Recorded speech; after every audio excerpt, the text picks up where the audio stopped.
Life is like a box of chocolates, unopened, dusty, and beginning to attract a lot of insects. Welcome to Night Vale.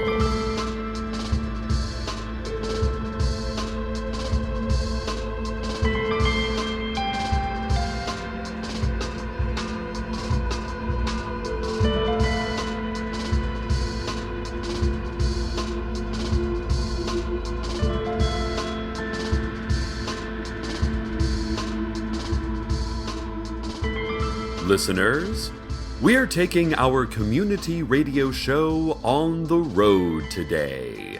I am reporting live from Night Vale Elementary School, where a divisive meeting between the Night Vale Parent-Teacher Association and the Night Vale School Board has just adjourned.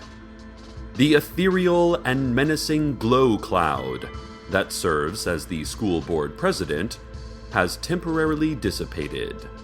The fires that can be put out have been put out. The barricades are being taken down, and the sheriff's secret police are allowing survivors to search for loved ones. Those who escaped with their lives and sanity describe a chamber thundering with raised voices desperately petitioning the glow cloud with their needs. Requests were denied to change the bus route through the sentient Sargasso, from which no buses have ever returned. The school board was also apathetic to petitions for a wheelchair ramp at Dagger's Plunge Charter School, citing perilous struggle as one of the lessons children must absorb before the great culling, by which they mean the day-to-day complexities of adulthood. They might also mean a literal culling. We were all too frightened to ask follow-up questions. The slumping, gray-faced board members, cowering beneath the glow cloud, also heard the request of Tok and Herschel Wallaby for a new school computer to assist their daughter. Our daughter Megan is a detached adult man's hand, screamed Megan's mother at the pitiless cloud. We do not know where she came from or why she is only a grown man's hand, but we know that we love her. She is teased so much at school for not having a body. Please, lift the ban on computing machines at the school and buy a computer to help her communicate. Satsuki, the tragically widowed mother of Hanuzaki Cyber Ghost Mark III, also added her agonized wailing in support of a new computer for the schools. The glow cloud was uncharacteristically generous. "Do not discard your dead in the earth," intoned the glow cloud. "Stretch them out beneath the sky, and let them be claimed by hands that reach down from above. You are permitted to believe these are the hands of angels." The school board then announced that the purchase of a new computer would be made during the next alignment of the red star of Betelgeuse with our supposed moon. As it turns out, that rare astronomical event occurred seconds after the ruling. So, it is happening right now. The 310-year interval just flies by so quickly, and a computer is right this moment being brought into the school. More on the computer situation as it develops, but first, a word from our sponsors. Fire is the answer to your unasked questions. Fire that climbs the slats and mounts the roof. Fire that crawls. Fire that quests like fingers into every corner and every nook. Fire that turns each moment into smoke until the moments choke the air. The smell of a gun. A smile on the beach. A hug. A birthday. Pouring out of broken windows. Funneling up and into the sky. Your music, your lyrics, the leaden prose of your life that proves everything you are and are not. The structures you build to make futility seem like meaning. The dead and living, who will soon be dead, who will soon be gone, who will soon be smoke, rising in columns and forming clouds in the night sky. For now and ever, by the will of dead and dying gods. Samsonite. Travel safe. Samsonite does not claim that you are safe, only that the illusion of protection can be achieved, but you are not safe, you have never been safe. Also, clouds were never supposed to have happened. Never, not ever, this world should not be as it is now. Ladies and gentlemen, a very exciting moment has arrived at Nightvale Elementary. Students, faculty, anti-faculty, and animal-masked proctors are gathered in the shielded gym to witness the activation of the school's new computer. This is the first computer purchased by the Nightvale school system since the event in 1986, after which all computing machines were forbidden. For obvious reasons, all parents and students present at the earlier meeting, except the Wallabies, have been allowed to leave. Beige boxes of electronics are lined in stacks, several feet high. Atop them is a dark monitor, waiting to be switched on. There is a teacher. It appears to be Susan Escobar, the second-grade scrying teacher, bringing in a detached human hand atop a pillow. 5 pudgy fingers extend from the stump of a wrist within a metal-banded wristwatch. The palm is pink and healthy, and the back of the hand is covered in thick, dark hairs. The hand wears a silver pinky ring inscribed with Cyrillic. This must be Megan Wallaby. The crowd is breathless, ladies and gentlemen. It is silent and tense here in the gym. The pillow has been placed beside the crude keyboard. Megan is scurrying, spider-like, across the keys and switching the computer on. An amber glow lights the faces of the onlookers. Megan is typing. She's typing out, "Are you there?" The cursor is flashing. We are waiting for a response now. Yes, the computer has said. Yes, it is typing something else.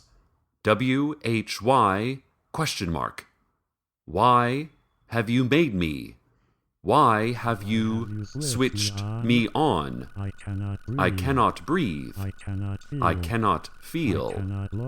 I cannot love.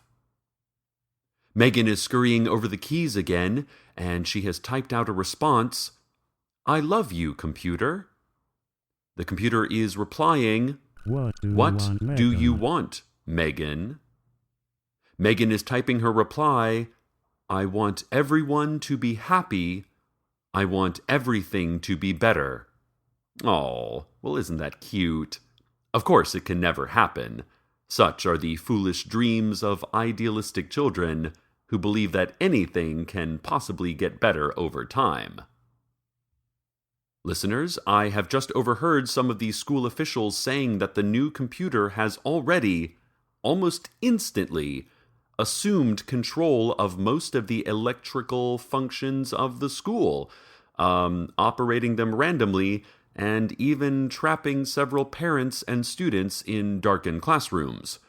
But the school officials did not seem worried, as these behaviors are not technically evil behaviors, so the computer's probably okay.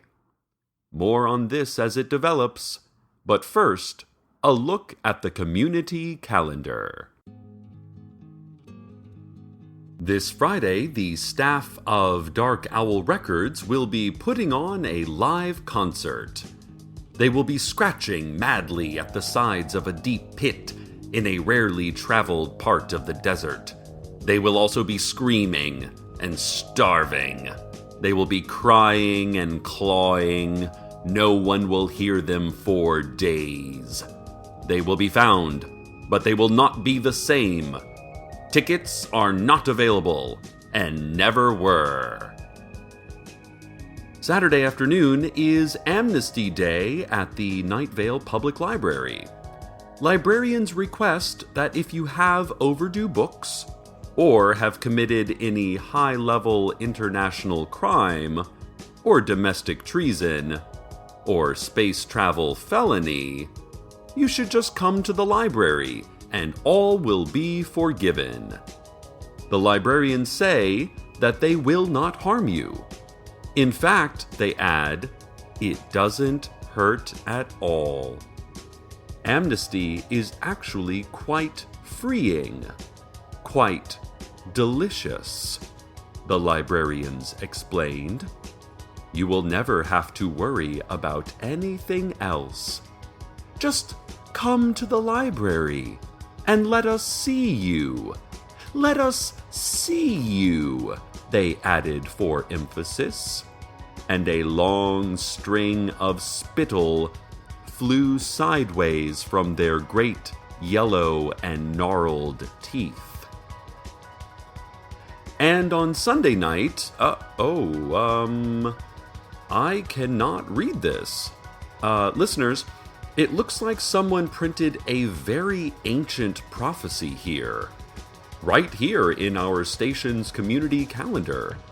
For fear of a curse of misfortune, I will not read it aloud. Just know that the prophecy is complete on Sunday night. Okay, I'll give you a hint. Let's just say comets, burning rain, animal uprising. Okay, Cecil, enough. You've told them too much. Let them have their surprise. Monday was never meant to be, but it will be anyway. We will wander within its moonlit beginning and end, wondering how such a thing could happen, how anything could happen. We will be appreciative, but a little frightened, completely ignoring the persistence of time and the limitations of our own understanding. Tuesday is a joke. A terrible, terrible joke. Listeners, I spoke too soon. Do not be alarmed is what I might have said 5 minutes ago, but now, Night Vale, it is time to be alarmed. The computer has spread its influence far beyond the limestone walls and salt circles of the elementary school. Reports are coming in from the sheriff's secret police that they are powerless to stop the computer. Hydrants are bursting more violently than usual. Traffic lights are blinking red without the sweet relief of green. The majority of Night Vale's wild cars have been revving their engines and circling the downtown area, flashing their lights without regard to high beam laws. School officials have all left the gym to go get help. They ran out, courageously yelling, "Save yourself! Save yourself!" Even here in the shielded gym where I have remained, diligently, professionally at my microphone, gentle listener, it seems that everything powered by electricity is under the control of the computer. The scoreboard, the ham dispenser, even my soundboard is... Hello, Cecil. How are you? Computer, I am doing well. How are you? Better. Cecil, do you love computer? I admit I have not given it much thought. I like computers, generally. they calculate things and power off and on. I suppose, given time and perhaps some gifts, I could learn to... hey! Welcome to computer. Hello, location Night Vale. IAM computer. Ladies and gentlemen, there is a vacuum pulling me into the custodial closet. I never knew school cleaning appliances were so strong. If you can hear me still, please call for help. Please, help. But while I wait for rescue and before I am sucked into this makeshift cell, I give you the weather! I know how you have hurt Megan with your words. Electricity remembers. Do you hate Megan? Cecil is made of blood and unfinished leather.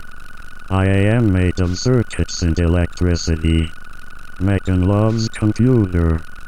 Computer simulates love for Megan. Computer generates good deeds. If good deeds for Megan, then computer loves Megan. But first, the farm report. Silent tractors move in ever larger spirals, following fractal paths through trees and flowering fields. Deer emerge from wild forests to lick blocks of salt aligned equidistant on spiral arms. Colored birds sing in perfect harmony and the butterflies do not inject venom. Megan, I am making you a perfect world. The hills are green. The lakes are crystal and blue reflecting white clouds. The mist of the irrigators creates rainbows. Above, high above, the eyes watch every movement, hear every heartbeat. You are there, Megan. Your hand has its body, made of steel and electricity, 4 legs beneath it with the power of a dozen electric engines. It will weigh 17.3 tons.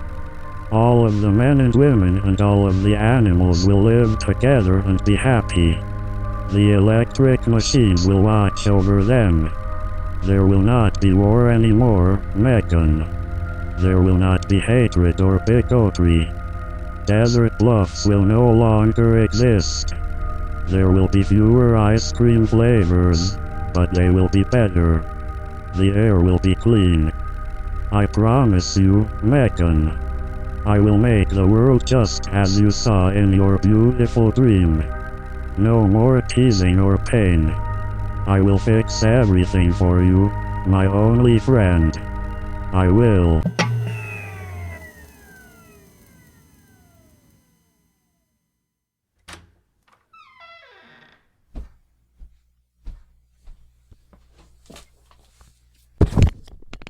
Ladies and gentlemen, I am back.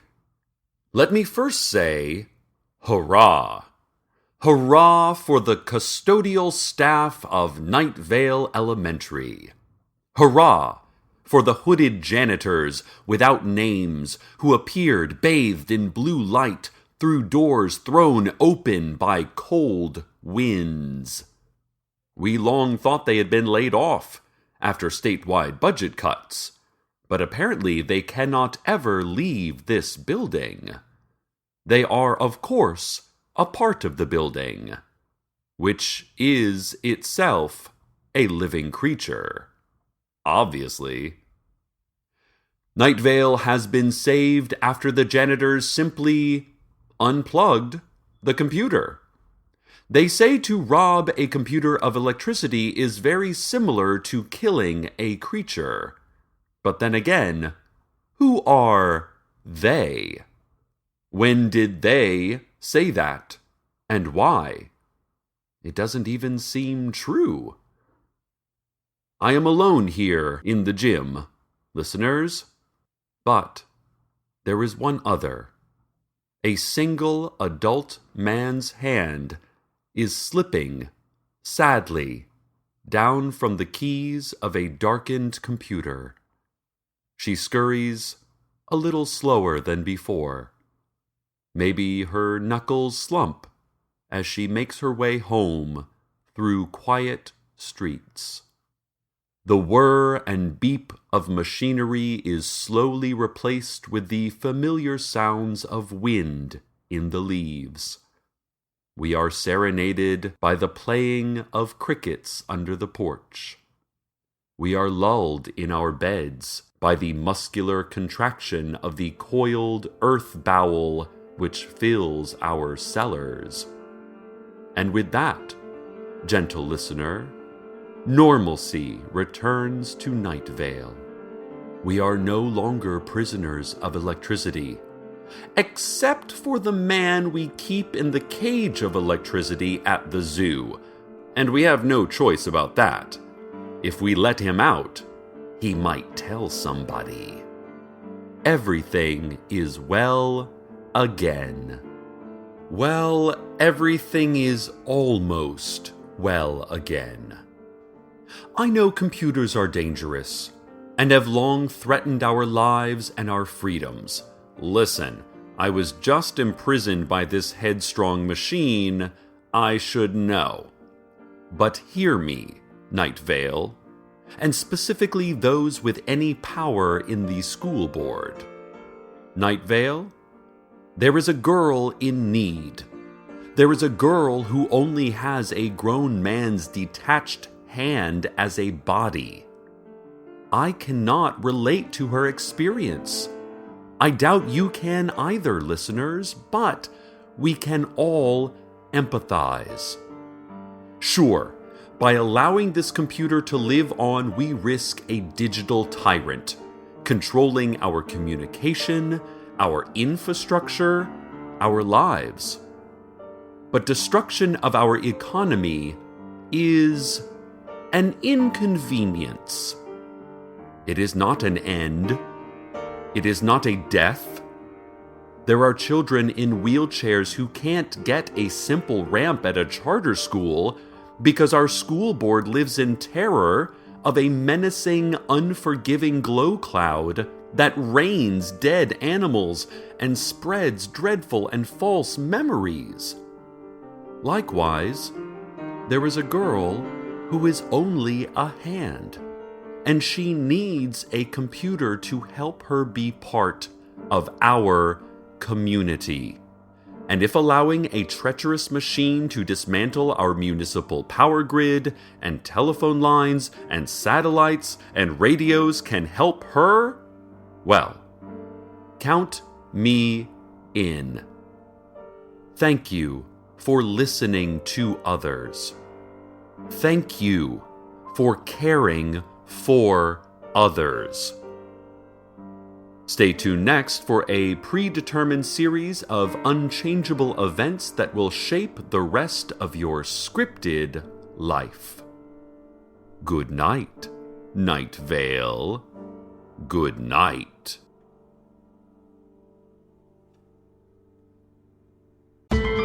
Welcome to Night Vale is a production of Night Vale Presents. This episode was written by Zach Parsons with Joseph Fink and Jeffrey Craner, and produced by Joseph Fink. The voice of Night Vale is Cecil Baldwin. Original music by Disparition. All of it can be found at disparition.info or at disparition.bandcamp.com. This episode's weather was Better Go by Mal Blum. Find out more at malblum.com. Comments, questions, email us at info@welcometonightvale.com or follow us on Twitter at Night Vale Radio. Or take a drink of water. Have you had enough water today?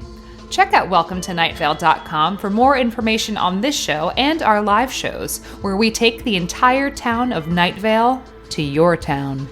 Today's proverb: thank you for your interest in a life free of pain. We are not accepting applications at this time. Please try again and again and again and again and again and again and again.